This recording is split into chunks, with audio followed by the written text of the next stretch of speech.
Hi everyone, welcome back to Black Cat Kitchen. I'm Daniela and today we're making champagne glazed ham. This recipe is perfect for a party buffet or just a special occasion roast dinner.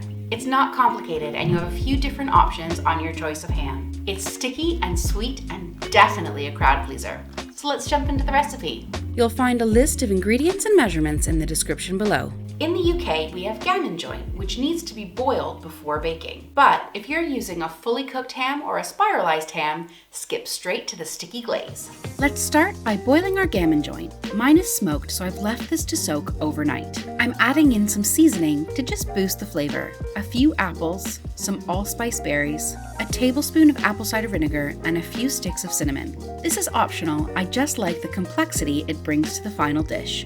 Make sure your joint is completely submerged in water. Now set it on to boil. We're using the boil and roast method. So to figure out the full cook time of your ham, you need to know the weight of it. If you were just boiling your ham, you'd want to boil it for 20 minutes for every 450 grams, plus tacking on an additional 20 minutes at the end. So once you work out that time, cut it in half, boil it for the first half, and the second half will be done in the oven. My gammon joint weighs 1.5 kilograms, so that means 66 minutes plus an additional 20 tacked on top is 86 minutes. We're going to cut that time in half and boil it for a total of 43 minutes and then roast it for 43 minutes or up to an hour until that glaze is beautiful and sticky. If you plan on using this liquid for stock later on, make sure you're skimming the foam off of the top regularly. Otherwise, just leave it as it is. Once the joint has boiled for the allotted amount of time, move it onto a lined roasting tray, ideally fit with a rack. You'll want to let this cool completely before we cross-hatch the top and adorn it with cloves. You can complete up to this step the night before and pop it in the refrigerator. Once the joint has cooled, remove any strings. This will allow us to remove the cap off the top of the ham.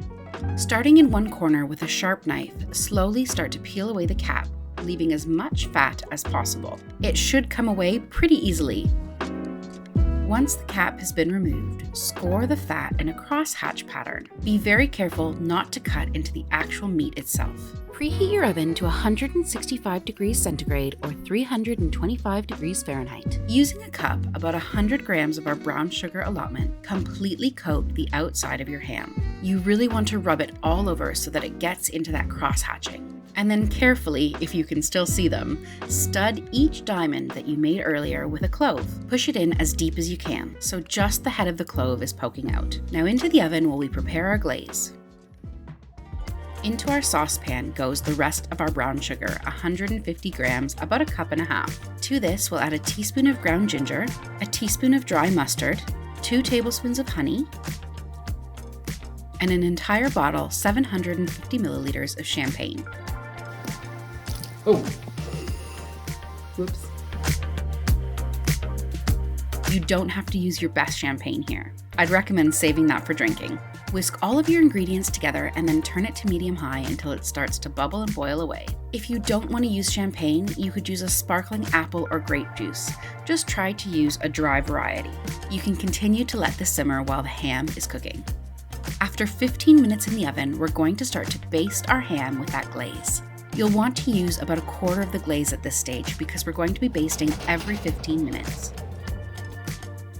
When your ham is just about finished, pour the rest of your glaze all over the top.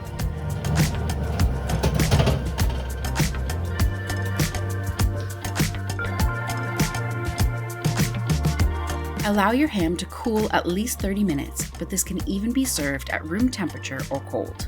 A feast fit for a party.